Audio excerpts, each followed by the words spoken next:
पूरी करता है। ये इंसान को भरोसा नहीं है। जिसने पैदा किया है वो सब कुछ देता है, टाइम पर देता है। रहो निचिंत करो मत चिंता, चोंच दे सो चिंत करेगो। पाँव पसार पड़ो दिन सोवत, पेट दियो सोई पेट भरेगो। जीव जिथे जल में थल में पुन पाहन में पहुँचाए धरेगो।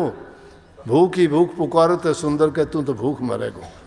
जो कहता है भूखा मर गया, भूखा मर गया, भूखा मरेगा। और जब कहता है कोई कि सब मौज है, फकीरी हालत, ना कुछ खोने की चिंता है ना कुछ पाने की लालसा है, वो फकीरी जीवन है। मस्त मिल गया, ठीक नहीं मिला, लेकिन जिसने पैदा कर रखा है उसने तेरा इंतज़ाम कर रखा है, सब कर रखा है। लेकिन ये सोच के हाथ पे हाथ धर के नहीं बैठना, पुरुष तो करना पड़ेगा, मेहनत और काम करना पड़ेगा। उसके लिए आपको सभी चीज़ें उन्होंने दी है, उनका प्रयोग करना है। ये इंसान को ऐसा औजार मिला है, ये बेगाना है, लेकिन काम लेना है इससे, और इससे और कितने कोई काम नहीं। काम क्या लेना है? लालदास ने कहा, लालदास उठ भजन कर, आलस ऊंग निवार, रिच बेगाना कारज अपना, वक्त से ले संवार।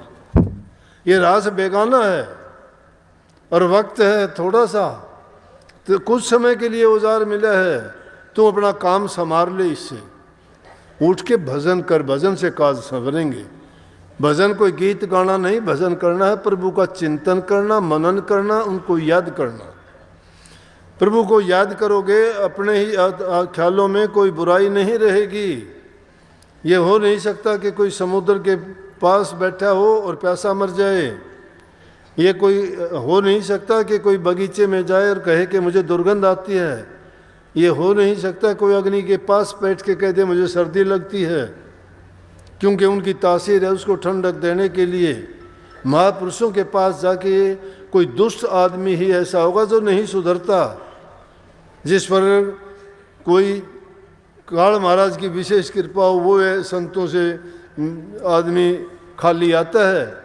नहीं, संतों के पास तो बड़े बड़े दुष्ट, बड़े बड़े डाकू, बड़े बड़े ठग और चोर भी महात्मा बन के निकले हैं। महापुरुष उनको सुधार देते हैं। जो पारस के परस से लोहा कंचन हो, त्यों संतों के संग से जड़ से चेतन होए। दुर्मति भाजय सहज ही और चढ़े सुमति का रंग, जो नर मन वचन कर्म से आए मिले सत्संग। जो सत्संग से मन और वचन और कर्म से पवित्र होके जो आके जुड़ जाता है, वो इंसान निश्चय ही मुक्ति पाता है। निश्चय क्यों पालेगा? तीन ही चीज़ों से तो हम कर्म करते हैं, और तीन ही चीज़ों को अगर सुधार लें तो हमारा तो कल्याण हो गया। तन पवित्र सेवा किए, धन पवित्र किए दान, मन पवित्र हरि सुमरण से त्रिविध हो कल्याण।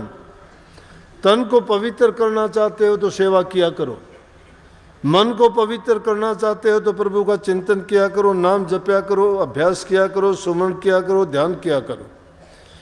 जब भी एकांत में समय मिलता है, अपने आप में ये चिंतन करके देखा करो कि मेरा जीवन है क्या, मैंने क्या किया है जीवन में। अरे दुनिया में आए तो कुछ नेकी करके जाओ, कुछ भला करके जाओ, कुछ अच्छा करके जाओ।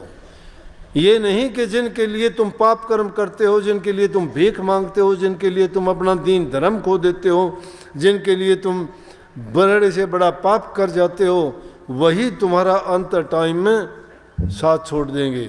वो तुम्हें दूसरा दर दिखा देंगे। तुम्हारी इज्जत और कदर, तुम्हारी तिथि भी नहीं पूछेंगे। जब तुम खटिया पे लेटे होगे, आखिरी वक्त होगा, तब तो दुआ प्रार्थना ये होंगी कि परमात्मा इसको उठा ले। अब तो जिनके लिए करते थे तुम देखते रह जाओगे, तुम्हें पानी तक देने के लिए नहीं आएंगे तुम्हारे पास। तो इसलिए उनके लिए क्यों ऐसा करते हो? अपने जीवन में क्यों तुम ये पाप कर्म का बीज बोते हो कि जिसका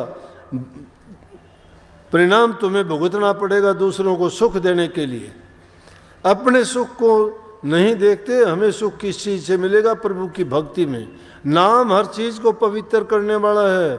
नाम बड़े से बड़े पापों से मुक्ति देने वाला है। नाम हमारे बड़े से बड़े दुखों को दूर करने वाला है। जब कभी तुम किसी चीज़ से, समस्या से दुखी हो, परेशान हो, या आपको कोई ऐसी चिंता हो, उस वक्त में एकांत में जाके सब चीज़ों को भुला के उस प्रभु से दुआ मांगा करो, वो सबको देता, आपको भी देगा। वो सबके दुख हरने वाला है।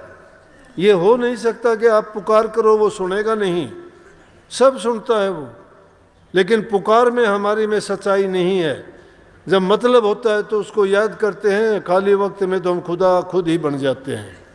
खुद खुदा ना बन के, खुद खुदा बनने का मतलब ये सोचा ही ना करो हमारी कोई गिनती है, कोई गिनती नहीं है हमारी, क्या गुण है हम में।